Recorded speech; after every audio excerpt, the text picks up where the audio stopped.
Fala, seus mal diagramados. As últimas semanas têm servido para dois propósitos: mostrar que o eleitor de baixa renda não é manipulável como os políticos de direita imaginavam e afastar um pouco aquela aura de derrotismo impregnada na esquerda brasileira. E alguns levantamentos, não só eleitorais, confirmam esse quadro que pode não ser extremamente confortável, mas que é menos nocivo do que a gente imaginou que seria por muito tempo. O Datafolha da última quinta-feira, 15 de setembro, deu um panorama interessante de como anda a disputa presidencial e também as corridas estaduais. Lula lidera com 45% dos votos, contra 33% do genocida. Ciro, apesar de isolado e com menos palanques estaduais que turnê de Caravana da Saudade da Jovem Guarda, ainda tem consistentes 8% e Simone Tebet estacionou em 5%. O bolsonarismo desidratou também nos estados.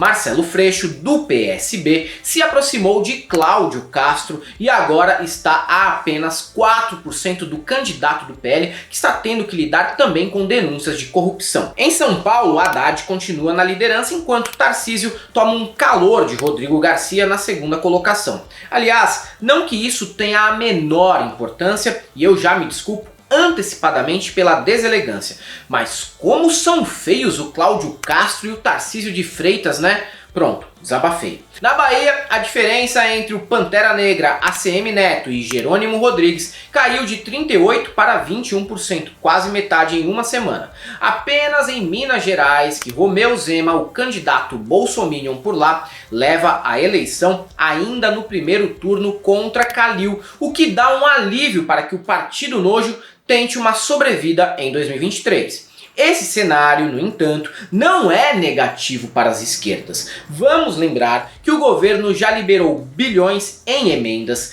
PECs e todo tipo de artifício para tentar comprar o voto do eleitor e ajudar as campanhas estaduais. E mesmo assim, isso não afetou positivamente o desempenho nem de Bolsonaro, que está a ponto de presentear cada cidadão com um PlayStation 5 da próxima vez em que eles forem encher o tanque do carro. Acontece que nada disso aí foi benéfico para o excrementíssimo, já que, por exemplo, a inflação dos alimentos segue na casa dos 2 dígitos, a renda média do brasileiro continua em queda vertiginosa e os empregos gerados ainda são os piores possíveis. Não adianta muito aliviar no preço da gasolina enquanto um pacote de arroz custa 30 conto e a renda obriga o cidadão a consumir esse arroz misturado com carnes com a mesma qualidade e procedência duvidosa do coração de Dom Pedro I só para ter alguma proteína no prato.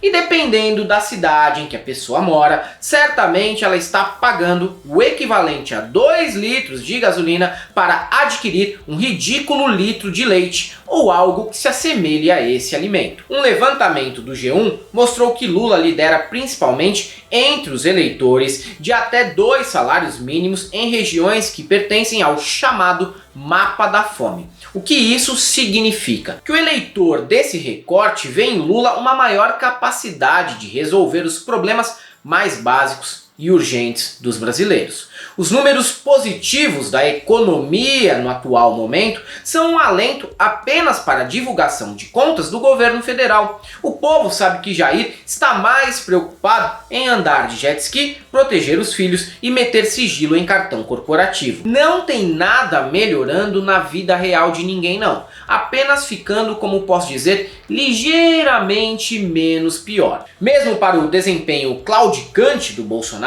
essa lógica aí também se aplica, viu? Isso porque eles só podem comemorar uma situação menos ruim no desempenho eleitoral em relação ao mês anterior, porque a campanha até tenta disfarçar essa situação com uma suposta empolgação, delegando a Fábio Faria e Ciro Nogueira os papéis de emissários das supostas boas notícias e também o de animadores de rede social. Até o dia 2 de outubro só, viu? Depois disso, ambos vão enviar um currículo para o e-mail do Lula, como todos nós sabemos. O que comprova isso é o fato de Bolsonaro ter partido para o confronto direto no horário eleitoral. O vídeo de campanha, publicado na quinta-feira, 15 de setembro, mesma data em que saiu o Datafolha, adiantou uma estratégia que deveria ser utilizada apenas no segundo turno, que é colocar aquele espaço na TV apenas como um meio para atacar a campanha de Lula. Jair nem apareceu no vídeo. O motivo?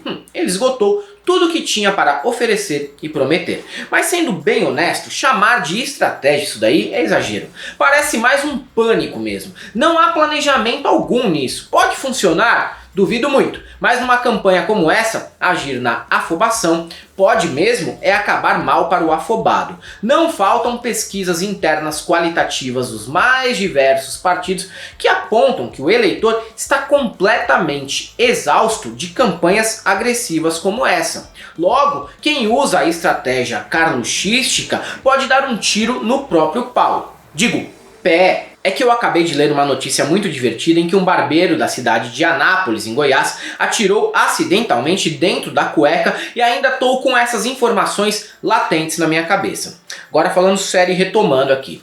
Não que não seja necessário bater nos adversários, ainda mais quando o adversário é essa pessoa inescrupulosa que ocupa a presidência, mas o eleitor cansou da truculência e hoje prefere uma abordagem morna, tipo aquela feita pela campanha do Lula, que continua bem ruinzinha mesmo depois que os envolvidos aprenderam a operar um smartphone. Mas tem funcionado, devo admitir. E eu entendo, 4 anos de carluxismo esgotou a saúde mental de qualquer um. Fora que Bolsonaro faz uma aposta errada no antipetismo, talvez motivado pelo comportamento de colunistas de TV e jornal que vão insistir até o fim da vida nessa abordagem, mesmo depois que o Douglas Garcia os aborde durante um debate e tente constrangê-los em público. Nunca esse povo vai entender que o bolsonarismo é, na verdade, contra todos aqueles que não veneram o mito. A força motriz de 2018 foi a crise de representatividade.